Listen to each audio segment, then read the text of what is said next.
ஆத்ம வித்யா யோகாவின் ஆன்மீக நறுமணம் ஆக்கம் பெறும் நம்மனம் டாக்டர் சண்முகநாதன் ஒரு பெரிய வேர்ல்டு ஃபேமஸ் கேன்சர் ஸ்பெஷலிஸ்ட். ஒரு பெரிய ரிசர்ச் பண்ணி அந்த பேப்பரை இன்டர்நேஷனல் மெடிக்கல் கான்ஃபரன்ஸில் அமெரிக்காவில் போய் சப்மிட் பண்ணுறதா இருந்தார். அதனால் விமானத்தில் போய்கிட்டு இருந்தார் நம்பிக்கையோட.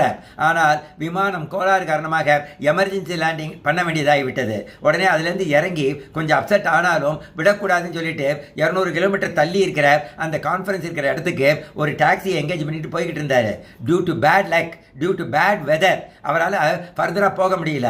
மழை கொட்டுன்னு கொட்டுது, சூறாவளி காற்று வேற அடிக்குது, அண்ட் டிரைவர் வேற ரூட்டை வேற இதனால தவற விட்டுட்டாரு. அப்படியே மழை வந்துருச்சு சார், இனிமேல் வண்டியை ஓட்ட முடியாது, இந்த வீட்டுக்கு முன்னாடி கொஞ்சம் நிறுத்திக்கலாம், நம்ம இங்கே தங்கி இருந்துட்டு அதுக்கப்புறம் போகலாம் சார் அப்படின்னாரு. ஓகேன்னு சொல்லிட்டு அங்கே இறங்கினாங்க. அப்போ அங்கே உள்ளே இருந்து அந்த வீட்டில் இருந்து ஒரு பெண்மணி முருகா சண்முகா சுப்பிரமணியான்னு வெளியில் வந்து, என்ன பாவம் இந்த மழையில் ரொம்ப கஷ்டப்படுறீங்களே, உள்ளே வாங்கன்னு சொல்லிட்டு கூட்டிகிட்டு போகிறாங்க. உடனே டீ சாப்பிடுங்க, மழை நின்னப்புறம் நீங்கள் போகலான்னு சொல்லிட்டு சொல்கிறாங்க. அவர் டீ சாப்பிட்டுக்கிட்டு இருந்தார். அந்த அம்மா நான் என் பிரார்த்தனையை முடிச்சுட்டு வரேன்னு சொல்லிட்டு உள்ளே போகிறாங்க.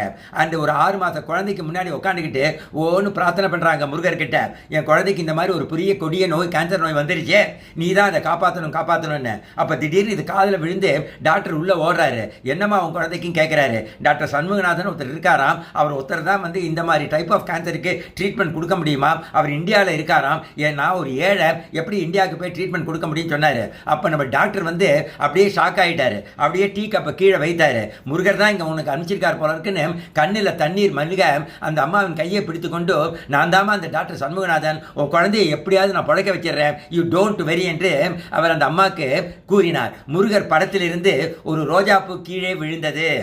டேக்அவே, ஏழை புற்றுநோய் நோயாளிக்கு வருடம் 5 நோயாளிக்கு இனிமேல் டாக்டர் ஃபீஸ் இல்லாமல் மருத்துவம் செய்ய போகிறேன் என்ற நற்பண்பு உறுதிமொழியை டாக்டர் எடுத்துக்கொண்டார். இந்த மிரக்கலை பார்த்த உடனே அவர் இந்த மாதிரி ஒரு சங்கல்பம் எடுத்துக்கிட்டாரு. நான் இனிமேல் ஃப்ரீயாக வந்து ஒரு 3-4 பேருக்காவது புற்றுநோய்க்கு ட்ரீட்மெண்ட் கொடுக்க போறேன்னு.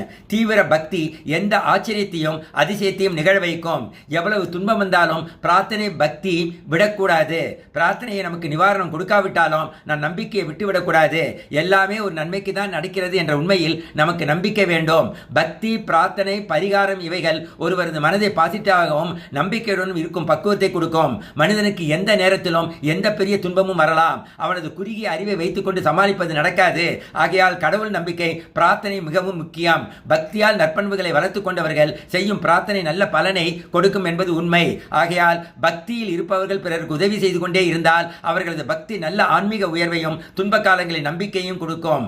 தெய்வம் மனித வடிவில் வந்து பக்தர்களுக்கு உதவுகிறார் என்பதில் சந்தேகம் வேண்டாம். Miracles happen. இறைவா நன்றி.